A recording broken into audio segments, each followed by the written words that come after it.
Good morning, gamers. I wanted to show you the Chronomancer that I've been working on in Path of Exile 0.4 Fate of the Vaal League. Now, initially this character started off as a curse bot, and it's gone through several iterations.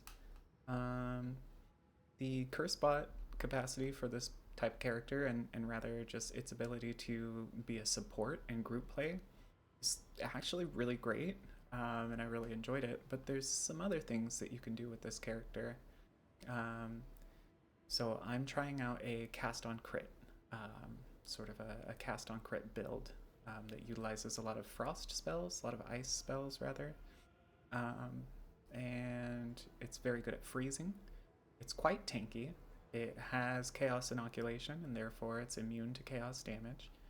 Uh, it's got a couple of defensive layers in terms of like convalescence and survivability through um, time stop, and I actually forget the name of the other ability. Temporal Rift, the Echo Ultimate Rewind Time ability. So it it's pretty easy to remain tanky and keep yourself alive and recharge your energy shield at will. So that's really great. And there's a couple of little tweaks that I can do to this character to make it like even more of a Chronomancer thing than it already is. As it stands right now, this type of build that I'm doing, it's kind of a generic template that could be laid on top of a Stormweaver or a Chronomancer or maybe the Druid's Oracle. Um, this type of thing would be good for a whole bunch of different ascendancies, so let's kind of get into it. Um, I want to say, first and foremost, that the gear is pretty high quality, I suppose, but also pretty generic. We have a +4 level of spell skills in the wand, +3 on the neck, nothing really much going on the helmet, a pretty basic focus that has +2, nice energy shield chest with a little bit of spirit, good movement speed boots, and the most important piece is Maligaro's Virtuosity. What these gloves do is they make it so that we can focus on our critical strike chance with all of our skills and abilities, and just ignore the crit damage bonus. Now, this is important for cast on crit with this particular character because pretty much everything that we're going to be hitting with, we're using pinpoint critical. And pinpoint critical says that you deal less critical damage bonus when you do crit, but it also gives you a very large 60% more critical hit chance. So it's pretty good for triggering cast on crit.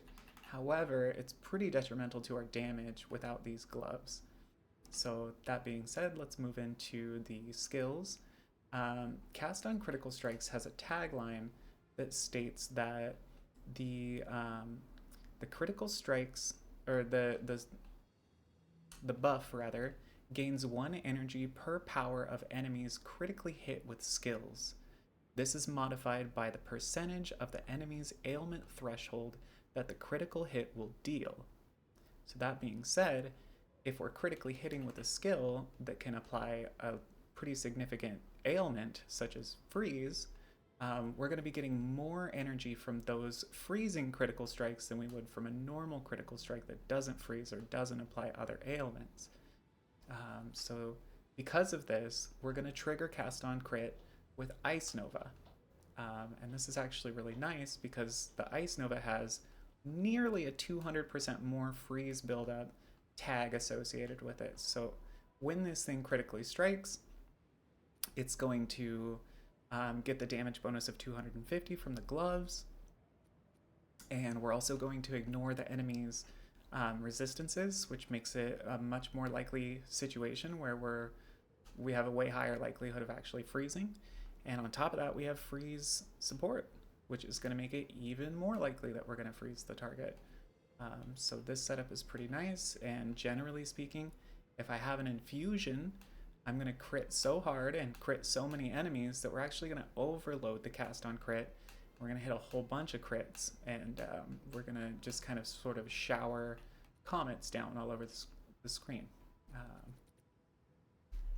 Against bosses, we're using the Eye of Winter. Eye of Winter is a really interesting skill, predominantly because of this support right here, the at Zeres Impatience, which reduces the cooldown time from the base 10 seconds. The Eye of Winter skill is really, really strong, but it has such an enormous cooldown time that it makes it pretty difficult to play with. At Zeres Impatience at baseline reduces that cooldown all the way down to 5 seconds, and then I found an interesting lineage support called Katal's Rejuvenation. And what this one says is essentially every time I pick up a mana remnant, I gain a stack of something called Katal's Rejuvenation. And that gives me 5% increased cooldown recovery rate, stacking up to 8 times, which is a total of 40% cooldown reduction, which means that essentially, when I do have the 8 stacks, my cooldown time is so brief that I have about a 1 second cooldown on the Eye of Winter. So I can just sort of cast that repetitiously, which is actually a little bit detrimental to my energy shield because I'm also sacrificing a large chunk of my energy shield and my mana every time I do cast it. So it's good because it gets lots and lots and lots of hits out really quickly. Those hits almost assuredly are going to crit. They have a very high likelihood of freezing the target as well, which means that I'm going to ignore the enemy's resistances because I also am taking heavy frost on the passive tree. And this says that I have more freeze buildup, but my hits ignore non-negative elemental resistances of frozen enemies, which actually synergizes with Rakiata's Flow, because Rakiata's Flow should be reducing the enemies, or it should be considering the enemy's elemental resistances as negative, so this will still get the full benefit.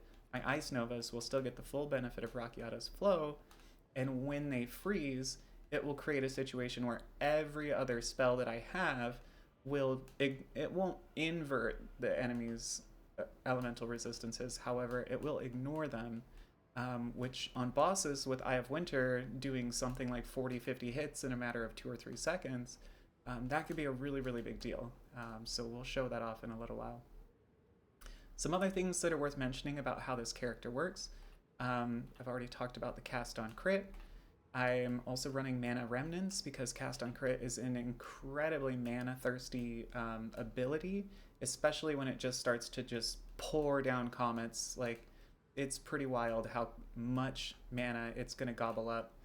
So Mana Remnants will actually let us overcap our mana, and it'll also give us really, really good mana regeneration during the maps while we're running around killing enemies, and it can even produce Mana Remnants off the bosses while we're dealing damage to them. In order to keep our energy shield nice and full, we're using Convalescence. And in order to get some very easy elemental infusions, we're using Siphon Elements. However, I've recently discovered a technique that means that you don't have to run this. However, I like to run this because I also like to play in party play. So when I have my friends with me, I'll socket Selfless Remnants into the Siphon Elements, and then I will proc my own elemental infusions by using Thunderstorm, that's supported by Living Lightning, as well as Shock Conduction. I don't know if I like the Shock Conduction. Alright, just for the sake of the video, we'll change it up. So we're running Thunderstorm that has Living Lightning. It also has Pinpoint Criticals, so it helps us get more criticals out. And it can refill our flasks for us on the hits that we do. And then we're also chaining all of our shocks through Shock Conduction on Orb of Storms.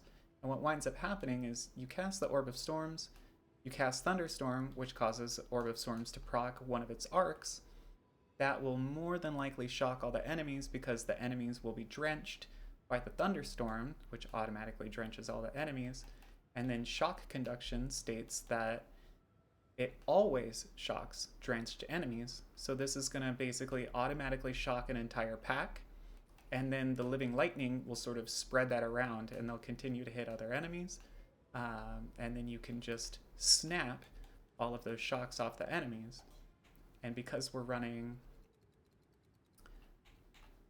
Elemental Equilibrium, the shocks, or the quote-unquote what should be generating lightning infusions, is going to instead generate. I'm sorry, is this thing wrong? Lightning infusions. That's interesting. Well, so the Orb of Storms typically would generate a lightning infusion, and when we run it this way, it actually gives us a cold infusion when we snap off all the shocks.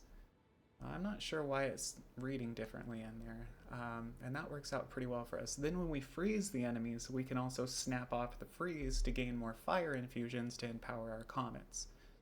So, in short, what that's going to look like is you go to a pack, you press Orb of Storms, you click on your Thunderstorm, and then you just snap. Once the living lightnings will come out of the storm, and they'll start attacking the enemies. You press snap once you see the little lightning all over the enemies, and it usually explodes the whole pack, and it'll generate a whole lot of cold infusions. So let's do a little map to see how the character actually operates, and I guess we'll do one of these. I suppose I should also mention the Ascendancy.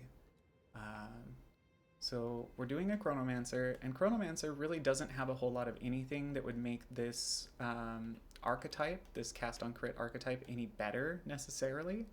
There is an argument to be made about taking cooldown recovery for simply for the Eye of Winter.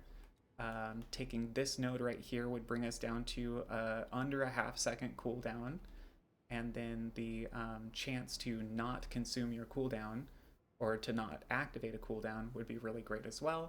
However, Inevitable Agony got buffed this league, and I just wanted to try it out. It's okay, it's not amazing. There's an argument to be made that it is amazing in party play, however, it's just okay. It's kind of a more damage thing for me. My damage is not so substantial that I feel like I can turn this off yet. We run Sands of Time. This, I actually forget what this does. Oh, this gives us the oscillating cast speed and area of effect. This is really nice for the Frost Novas that we're doing.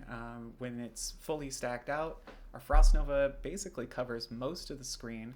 We're also taking, I don't know why controller gets so fussy, but this right here is the Rewind Time ability. I believe it's called, I can't remember what it's called, Temporal Rift or something. And we're also taking the Time Freeze ability. This is supported by cooldown recovery, prolonged duration. Magnified area actually impacts how far it goes and how many enemies it freezes. And then Second Wind gives us 2 stacks, essentially.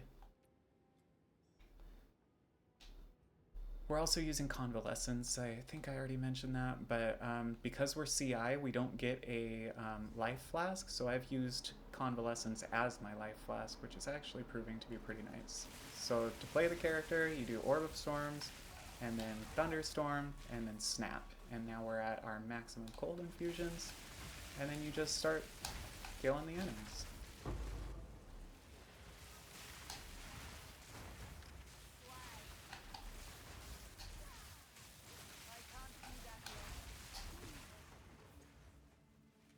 So for the most part, everything that we do is going to be ignoring the enemy's resistances for the most part. Now let's get a nice little opportunity to throw down a nice little Eye of Winter there. That's more for bosses than anything else, but it's cool looking.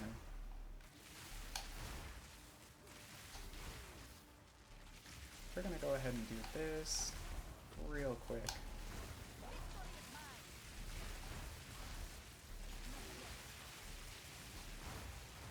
So if anything ever actually manages to hit us, oh, that's fun, a Gloom Shrine would be great.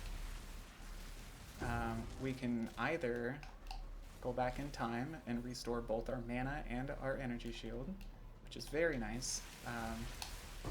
I'll repeat that. It also restores your mana, and there is a technique to get the most out of your cast on crit by ensuring that that happens. But it can also be your oh shit button when things get a little bit too crazy and you're about to die. So the Temporal Rift is actually really nice.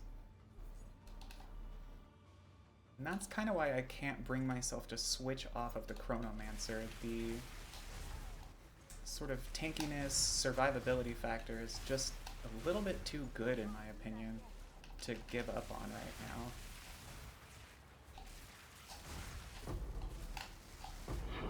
So as you can see, the Eye of Winter just sort of rips through the enemies. And one of the things that I failed to mention about this character, actually, and I'll just take a quick stop to do that, is one of the most important things that I've found for this character. As I stated, the mana regeneration is actually like, there's a very, very high demand for mana regeneration with a character like this because cast on crit will just annihilate your mana pool. So I've learned that even though this says reduce mana regeneration while stationary, it does say 50% increase mana regeneration while moving, which is actually pretty spectacular. So what we can do is we just sort of cast our Eye of Winter and then run along with it. And all of the crits that come out, I would say we're actually able to trigger a cast on crit with every actual hit that Eye of Winter is able to throw out. We may be getting every other. I'm not sure exactly how many of the crits are failing because of our inability to recuperate our mana. But when you're running around with that node allocated, it's capable of producing like a nice stream of comets. One of the other things that's interesting is, as you can see, you can just roll back time to get your energy shield back after you cast, because that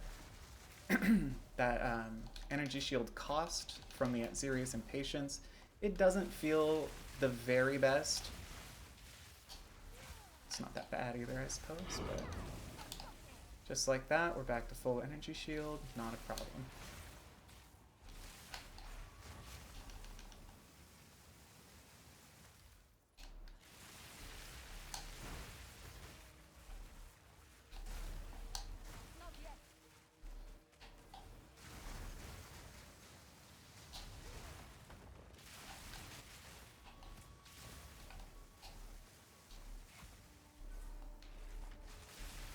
It does get a little clunky with the combo, I'll admit it.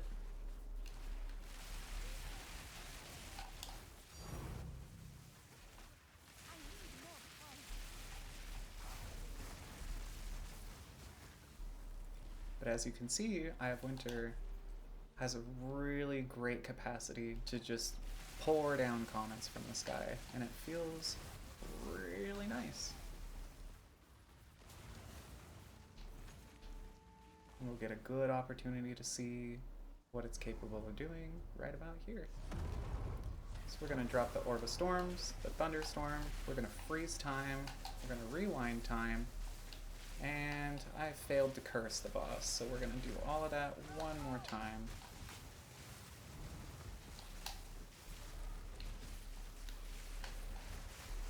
So this is kind of the drawback of the build. It's not the most impressive bossing damage. It's not the worst either. It has its moments.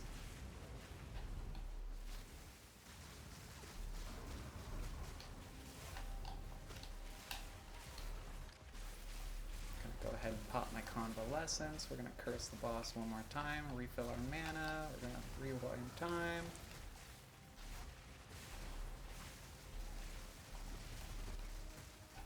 That's a better one. And so even though the boss was pouring out its little like frost breath right there, you saw that we were able to just jiggle ourselves back and forth to keep the mana regen going, and it actually dumped out quite a lot of comets. So, as I've already stated, there's definitely an argument to be made that this character would be much more powerful on something like an Oracle Druid.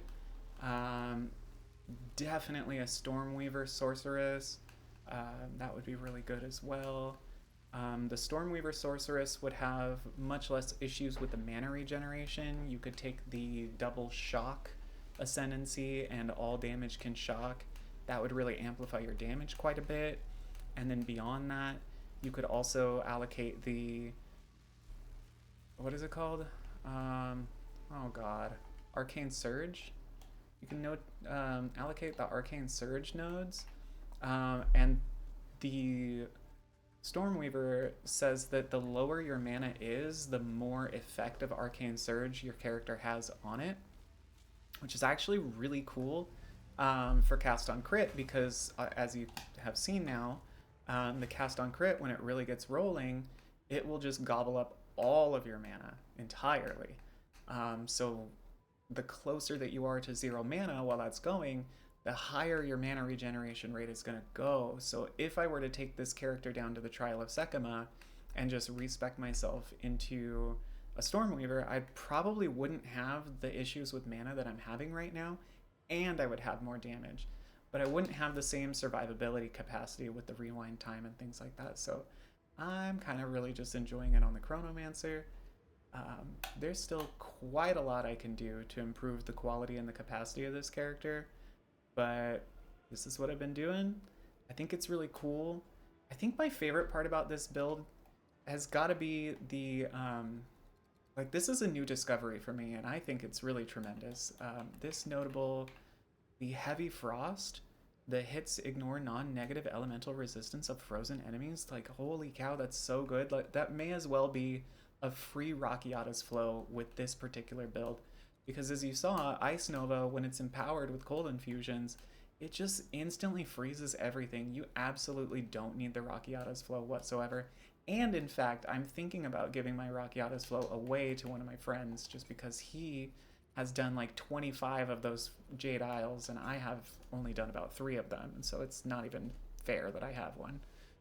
And it doesn't even benefit me that much. All it does is make it so that I freeze harder. It's definitely not doing as much damage as it could be doing. I suppose I could put it into the cast on crit instead of something like Rising Tempest, and it'd be really good.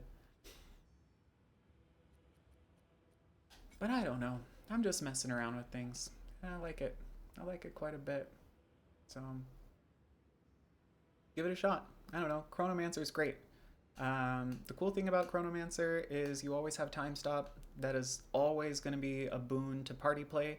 So you can go full damage on your Chronomancer and still be a pretty significant benefit to your friends if you enjoy party play. That being said, you could also just throw a Scepter on, like literally just swap your focus out for a really good Scepter, and you'll have even more Spirit. So then you could throw like some kind of Curse Aura on as well, like maybe Temp Chains to really dramatically increase the slowing capacity that you have, or I don't know, it depends on the party that you're playing with. Maybe something like Enfeeble would be good, or Vulnerability, or I don't know, Despair, who cares? Like, try it out. One of the things that I should say about this character is that prior to figuring out the tech between the Orb of Storms and the Thunderstorm with the Shock Conduction and Living Lightning, was that I was running, before I got the Rakiata's Flow, I was running the Elemental Weakness Curse. And I feel like it's worth mentioning that there is a support gem in the game that is so hilariously overpowered with the Elemental Weakness. It's this guy right here, the Heyozi Fulmination. This guy, it basically applies Cursed Ground. So it converts your curse into a Cursed Ground effect. That Cursed Ground lingers on the ground for something like 9 seconds. At the 7-second mark, when it's like something like 80% through its duration, it'll cast a spell called Annihilation. Annihilation is insane. It's so strong.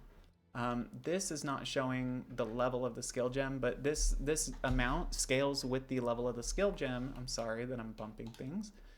And I believe that at level 19, this particular support on Annihilation says that it deals something like 3,500 physical damage to 5,000. Something like insane as the base physical damage. And then you see the line down towards the bottom that says 100% of physical damage is converted to other damage types matching the supported curse's gem. Like, hold on.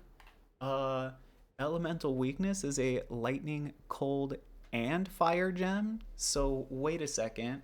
That 5,000 physical damage gets converted to 5,000 damage for each school. That's a base of 1,500 damage just from the curse. So what I was doing is I would throw the curse down. I'd also throw down the inevitable agony curse, and then I'd try to either kite the boss into the epicenter of the two curses, or I would just freeze time. And as soon as that annihilation actually goes off, it's like GG. It hits 7 times at something like 1,500 base, and then you could scale that up with all the support gems. And it's also cursing them, so like the enemy's resistances are lowered by the cursed ground effect, so it's hitting even harder than that. Um, so there's a whole bunch of different things you could do with this character. It's really cool. So you don't even need to have the Rakiatas. You could do all kinds of stuff. It's just really fun. It's a nice generic template. I'm having a great deal of fun with it, and I hope you guys are having a great deal of fun with your league. And if you're not, maybe try this out and stack up some curse magnitude and try out the annihilation thing, because I don't know, party play is great and everybody needs a little help killing their bosses. So FAAFO, I suppose. Have a good one, y'all. Take care of each other.